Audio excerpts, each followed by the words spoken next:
Toilet साफ करण्यासाठी जर तुम्ही अंघोळीचं साबण वापरलं ना, तर तुम्हाला रोज रोज टॉयलेट साफ करायची गरज नाही आहे. टॉयलेटमध्ये येणारी दुर्गंधी सुद्धा नाहीशी होणार आहे. त्यामुळे हा व्हिडिओ शेवटपर्यंत नक्की बघा. चला आपण व्हिडिओला सुरुवात करूया. आणि जर तुम्ही हा व्हिडिओ पहिल्यांदा बघत असणार तर हा व्हिडिओ कोणत्या शहरातून किंवा गावातून बघत आहात कमेंटमध्ये नक्की सांगा. आपल्याला अंगाचं साबण घ्यायचं आहे. जे अंगाचं साबण तुम्ही वापरता ते घ्या. आता बघा, अंगाच्या साबणचा थोडासा छोटासा तुकडा उरला होता, तर मी तोच घेत आहे आणि आपल्याला किसणीने तो किसून घ्यायचा आहे. लक्षात घ्या, इकडे अंगाच्या साबणाचं प्रमाण आपल्याला जास्त घ्यायचं नाहीये. अगदी थोडंसं आपल्याला अंगाचं साबण लागणार आहे ते घ्यायचं आहे.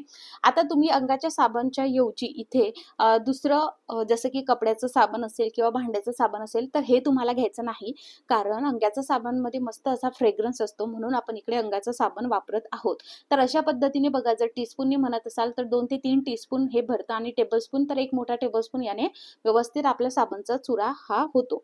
त्यानंतर आपल्याला यामध्ये फक्त 2 इन्ग्रेडियंट टाकायचे आहेत. खूप जबरदस्त आहे, इझी टू यूज आहे आणि सगळ्यात महत्त्वाचं, एकदा जर तुम्ही बनवलं तर तुम्हाला अगदी हप्ताभर ते 15 दिवस अगदी टेन्शनच नाही आहे. त्यानंतर आपल्याला यामध्ये टाकायचं आहे लिक्विड डेटॉल.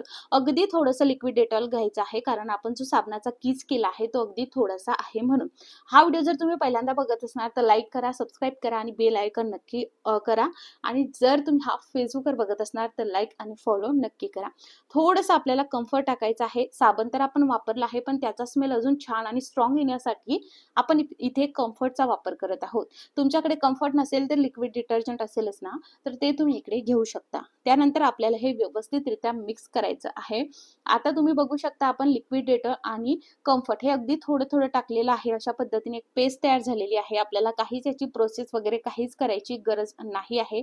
जेव्हा तुम्ही असं हातात घ्याल तर हाताने थोडंसं हे कुस्करायचं आहे, कारण आपण साबणाचा किस केला आहे ना, सो तो एकसंध होण्यास मदत होते. अशा पद्धतीने बघा, अगदी थोडंसंच आपल्याला बनवायचं आहे.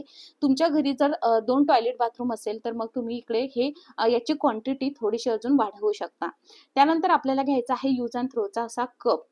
सगळ्यांच्या घरी हा यूज अँड थ्रोचा कप असतो आणि ही जी आता आपण पेस्ट केली आहे ती सगळी पेस्ट आपल्याला यामध्ये टाकायची आहे. आता आपण हे काय केले आहे, तर मार्केटमधनं आपण ना टॉयलेटसाठी व्यवस्थितरित्या एक फ्रॅग्रन्स आणत असतो. ओडोनिलचं असेल किंवा वेगवेगळे ब्रँड असेल, तर बऱ्याचदा ना ते संपून जातं. मग अशा वेळेस ना आपल्याला असं असतं की ग्रॉसरी लवकर आणायची नाहीये.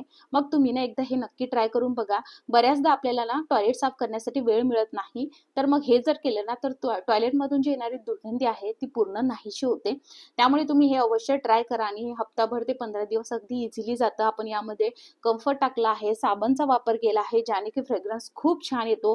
कम्फर्ट सुद्धा आपल्याकडे जे आहे ते आपल्याला जे स्मेल आवडतो त्या हिशोबाने घेत असतो, त्यामुळे आपल्याला हे जबरदस्त असं रिझल्ट येतं. त्यानंतर इकडे टाकलं आहे आपण खडी मीठ. आता तुमच्याकडे जर खडी मीठ नसेल तर साधं मीठ जे आहे ना भाजीमध्ये जे तुम्ही टाकता त्या मिठाचा वापर केला तरीही चालेल. मिक्स करायचं आहे आणि आता हे रेडी झाले. आता फक्त शेवटचा इन्ग्रेडियंट आणि तो म्हणजे आहे लवंग.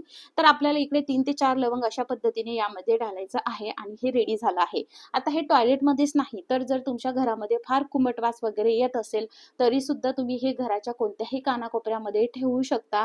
घर असेल म्हणजे हॉल, बेडरूम कुठेही ठेवू शकता, किचनमध्ये किंवा मग टॉयलेटमध्ये. तर एकदम भारीच हे आहे.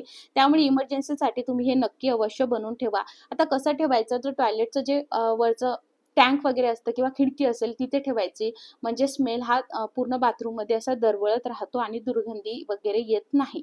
हा व्हिडिओ तुमच्या मित्रपरिवारासोबत नक्की शेअर करा आणि आवडल्यास लाईक आणि सबस्क्राईब नक्की करा आणि फॉलो सुद्धा नक्की करा. हा व्हिडिओ बघितल्याबद्दल तुम्हा सर्वांचे खूप खूप आभार मंडळी.